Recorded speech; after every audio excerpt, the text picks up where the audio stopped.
గురించి తెలుసుకుంటే ఏమవుతుందంటే నాబోటిగాడికి గురువుగారితో ఎలా ఉండాలో అర్థమవుతుంది. మిగిలిన శిష్యులతో కలిసి ఉండేటప్పుడు గురువు దగ్గర ఎలా ప్రవర్తించాలో కూడా అర్థమవుతుంది. అందుకని గౌణమైంది నామం. శిష్యుడి వైపు నుంచి వెళ్ళింది. అటువంటి శిష్యుడి చేత పూజింపబడిన పాదములు. అందుకని ఆయనకి ఆ ప్రేమ. ఇంత గురుభక్తి కలిగిన వాడు కదా, ఇంత నమ్మకం ఉన్నవాడు కదా, ఇంత తెలివైన వాడు, అయినా నా తెలివితేటలు అనడం, ఇదంతా గురువుగారి అనుగ్రహం, నా మీద అంత భక్తితో ఉంటాడు. అప్పుడు ఆయనకి ఎంత సంతోషంగా ఉంటుంది. అక్కడ పద్మపాదాచార్యులు వారు అయ్యారు. అప్పుడు శంకరాచార్యులు వారు అన్నారట, పాధోరుహేషు వినివేశ్య పదంక్రమేణ ప్రాప్తోపకంఠమము మముమ ప్రతిమాన భక్తిం ఆనంద విస్మయ నిరంతరోసా వాశ్లిష్య పద్మ పదనామ పదం వ్యతానీత్. శంకరాచార్యులు వారు పొంగిపోయారట ఆ వస్తున్నటువంటి సనందనుణ్ణి చూసి. లేచి నిలబడి గబగబా వచ్చి, ఏం గురువుగారో పిలిచారో అని అడిగితే ఏమీ మాట్లాడకుండా గట్టిగా కౌగిలించుకున్నారట. ఒరే, ఇదిరా నీ గురుభక్తి, ఇంత గురుభక్తి తత్పరుడివిరా, ఇంతకన్నా ఏం కోరుకుంటాడు రా గురువు అని శంకరాచార్యులు వారు పద్మపాదాచార్యులు వారిని కౌగిలించుకున్నారట. అంటే ఎంతటి మహానుభావుడో చూడండి. ఈ కేవలం గురుభక్తి అన్న మాట అప్పుడు శంకరాచార్యులు వారు ఇచ్చిన పేరది, పద్మపాదాచార్యులు వారిని.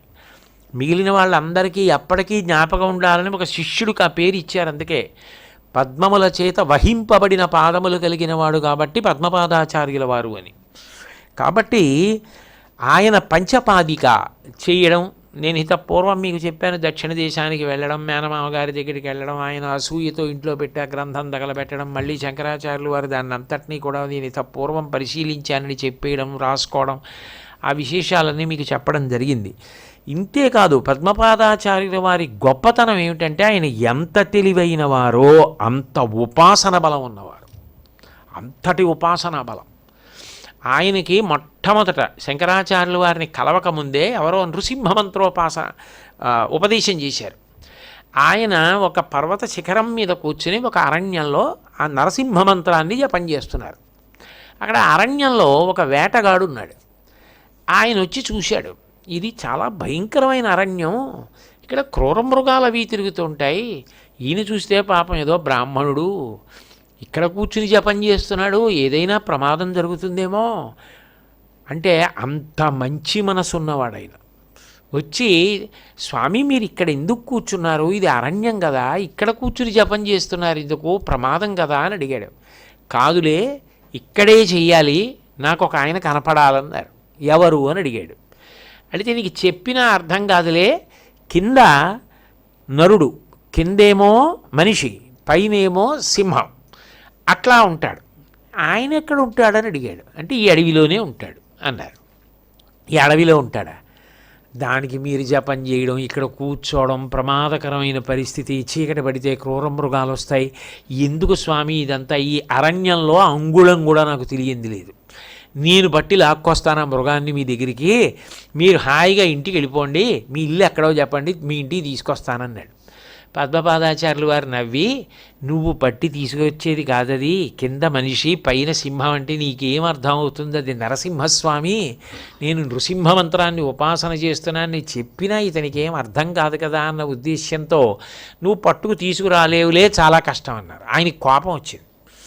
ఈ అరణ్యం అంతా తిరిగేవాడిని నేను, వేటాడేవాడిని నేను, నాకు తెలియకపోవడం ఏమిటి, రేపు సాయంకాలం లోపల మీకు ఆ మృగాన్ని తాళ్లతో కట్టి తీసుకొచ్చి చూపిస్తాను, మీరు బెంగ పెట్టుకోకండి, ఇక్కడ మీరు కంపన కలిగిన చోట ఇక్కడ కూర్చోకండి, ప్రమాదహేతువు అంటే పద్మపాదాచార్యులు వారు నవ్వి, చూద్దాంలే, తీసుకురా చూద్దాం అన్నారు. అంటే నరసింహస్వామిని ఎక్కడ పట్టుకొస్తాడని.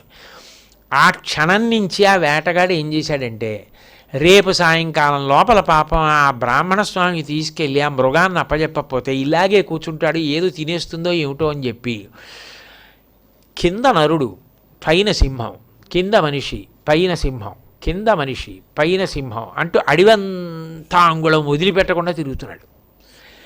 ఒక క్షణం అన్నం తినలేదు, పడుకోలేదు, రాత్రి లేదు, పగల్లేదు, సాయంకాలం అయిపోయింది మర్నాడు. కింద మనిషి పైన సింహం, కింద మనిషి పైన సింహం, ఏదీ కనపడలేదు. అలాగే నేను అంత ప్రతిజ్ఞ చేశాను, పాపం పట్టుకొచ్చి ఇస్తానన్నాను, ఆయన కనపడలేదు, చిచ్చి వెళ్ళి ఏ ముఖం పెట్టుకుని ఆయనకి కనపడతాను అని ఆ చెట్ల దగ్గర ఉన్నటువంటి ఆ తీగలు కోసేసి ఆ తీగలన్నీ చెట్టుకు కట్టి ఉరేసుకుందామని చెప్పి మెడకు చుట్టుకుని చచ్చిపోవడానికి సిద్ధపడుతున్నాడు. నరసింహస్వామి ప్రత్యక్షమయ్యారు. నా కోసమేరా తపస్సు చేస్తున్నాడంటే, ఎక్కడ దాక్కున్నావు మృగమా అని చెప్పి ఉరేసుకుందాం అనుకున్న తాళ్లతో ఆయన్ని కట్టేశాడు. కట్టేసి ఆయన్ని లాక్కుపోయాడు. ఆ తాళ్ళట్టు లాక్కుపోయాడు. ఎవరిని? నరసింహస్వామిని. ఎవరిని చూసి దేవతలు భయపడిపోయారో ఆయన్ని కట్టి లాక్కుపోయాడు. లాక్కుపోయి పద్మపాదాచార్యుల వారి దగ్గర నించోబెట్టి, స్వామి మీకు రేపు సాయంకాలం లోపల తీసుకొస్తానన్నాను కదా, ఇదిగో తీసుకొచ్చాను చూడండి అన్నాడు. పద్మపాదాచార్యుల వారికి ఏం కనపడలేదు. ఏమిటి తెచ్చావన్నారు? మీరే కదా చెప్పారు, ఇదిగో కింద మనిషి పైన సింహం. ఎంత వెతికాను అనుకుంటున్నారు? అంత వెతికితే దొరికాడు. మీకోసం పట్టుకొచ్చాను చూడండి అన్నారు. ఆయనకి ఏం కనపడలేదు. కానీ ఆ వచ్చిన వ్యక్తి ముఖంలో సంతోషం చూస్తే ఇతను నిజంగా నరసింహస్వామిని కానీ తెచ్చాడా అని అనుమానం వచ్చింది. అశరీరవాణిగా నరసింహస్వామి పలికారంటే పద్మపాదాచార్యుల వారికి కంఠం ఒకటే వినపడింది. దర్శనం ఇవ్వలేదు. 1,000,000 జన్మల తపస్సు చేస్తే మనసు బుద్ధి అట్లాగే ఎట్లా నిలబడిపోతాయో అట్లా నా కోసం వెతికాడు ఇతను. ఇంకొక ఆలోచన లేదు. అన్నం తిందాం, నీళ్లు తాగుదాం ఏం లేవు. కింద మనిషి పైన సింహం, కింద మనిషి పైన సింహం అంటూ అలాగే వెతికాడు నా కోసం. అది 1,000,000 జన్మల తపస్సు అతను ఒక రోజులో చేశాడు. అందుకని నేను అతనికి దర్శనం ఇచ్చాను. అమాయకుడు నన్ను కట్టాననుకుని తీసుకొచ్చాడు. నీకు దర్శనం ఇవ్వను. ఇతనికి ఉన్నంత యోగ్యత నీ యందు నాకు ఇంకా సిద్ధించలేదు. అందుకని నీకు దర్శనం లేదు. నీకు ఆ యోగ్యత కలుగుతుంది మంత్రోపాసన చేత, అప్పుడు నేను నీకు దర్శనమిస్తానన్నారు.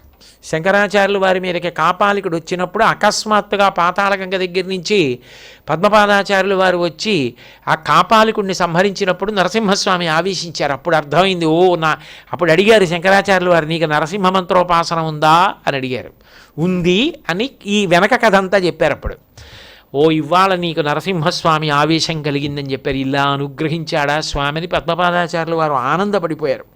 కాబట్టి అంతటి సునిశిత ప్రజ్ఞాశాలి, అంతటి మహానుభావుడు పద్మపాదాచార్యుల వారంటే అంత గొప్పవారు. వ్యాసుణ్ణి గుర్తుపట్టినటువంటి మహానుభావుడు.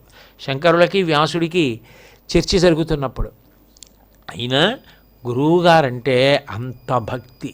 నేనింత తెలివైన వాణ్ణి అన్న అతిశయం ఎప్పుడో ఏదో ఒక్కసారి కనపడితే కనపడవచ్చుగాక, కానీ తరువాతి కాలంలో మాత్రం ఆయన అంత గొప్పగా తన యొక్క గురుభక్తిని నిరంతరం చాటుకున్నటువంటి వ్యక్తి.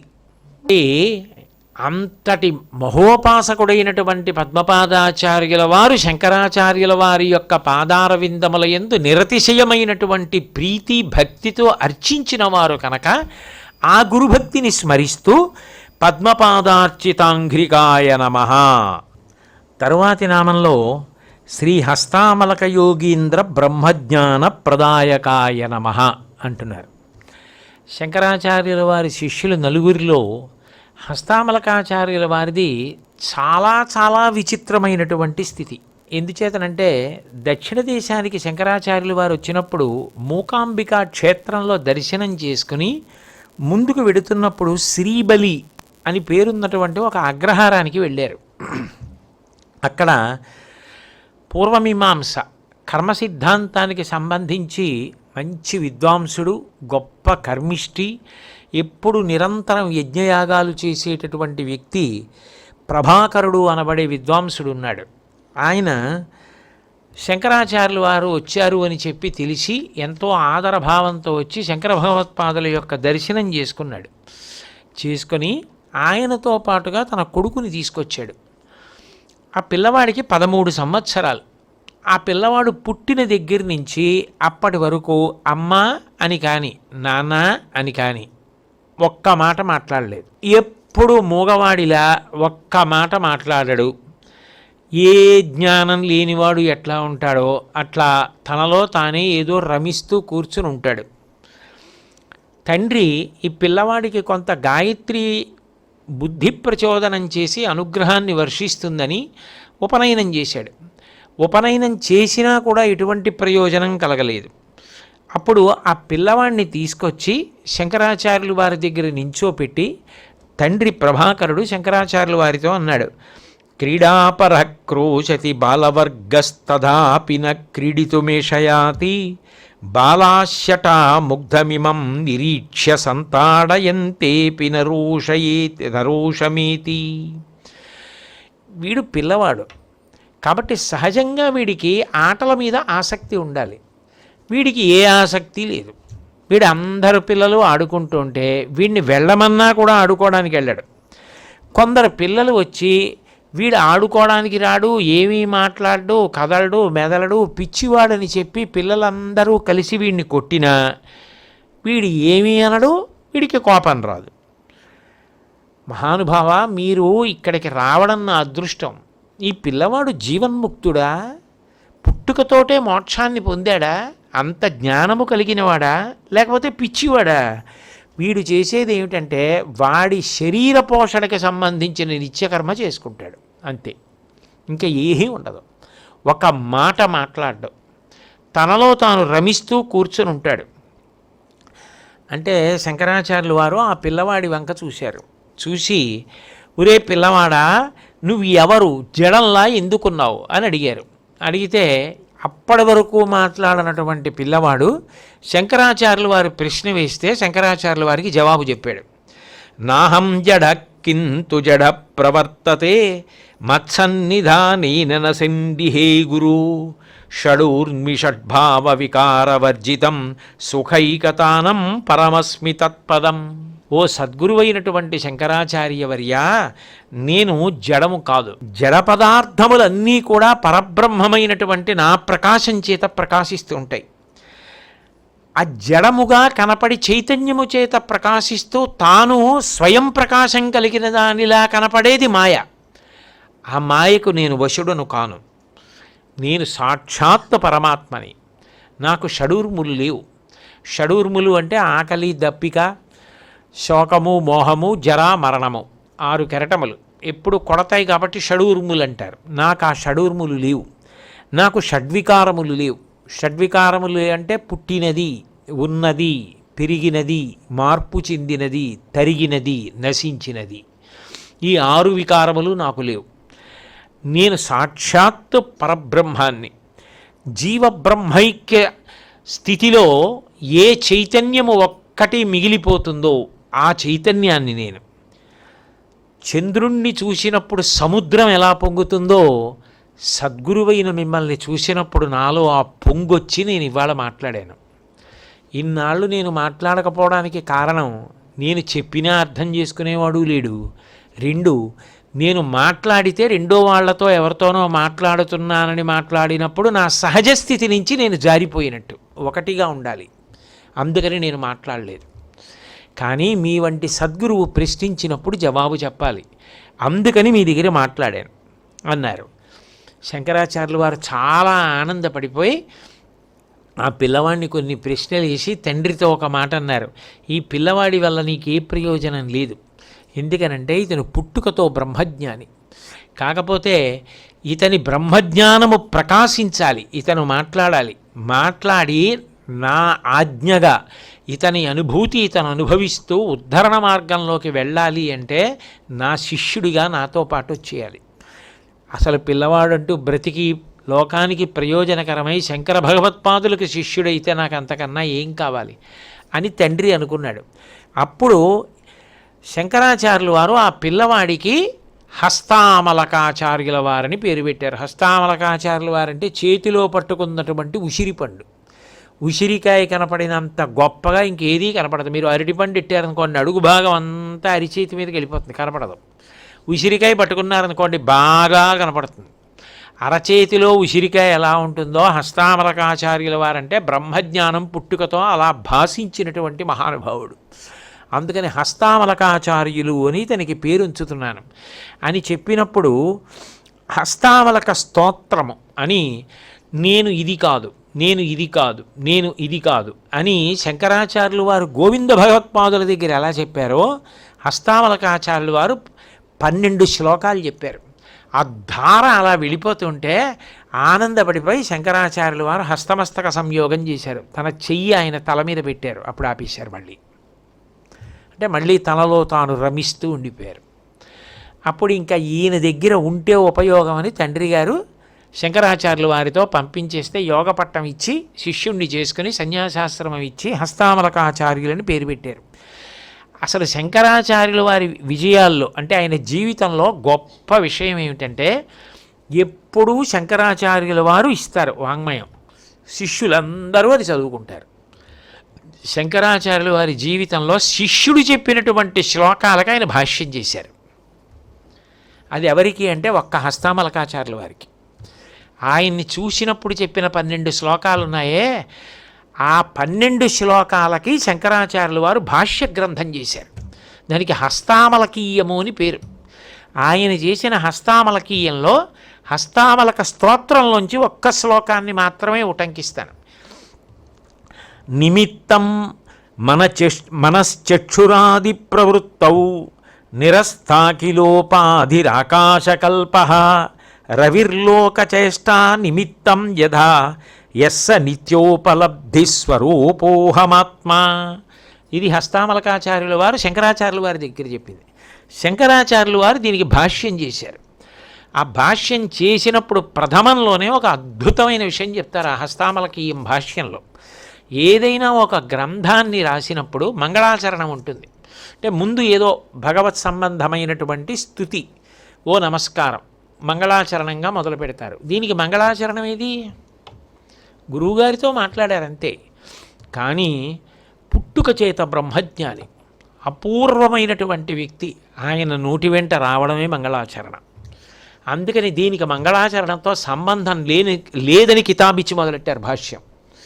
అసలు ఆ హస్తామలకీయం ఆయన చేసిన భాష్యం చదువుతుంటే అసలు పుట్టుకతో ఈ బ్రహ్మజ్ఞానం ఎన్ని జన్మల తపస్సు ఎలా వచ్చారో అనిపిస్తుంది ఆ హస్తామలకాచార్యుల వారి గురించి. సూర్యుడు సమస్త కర్మలకు కారకుడు, సాక్షి.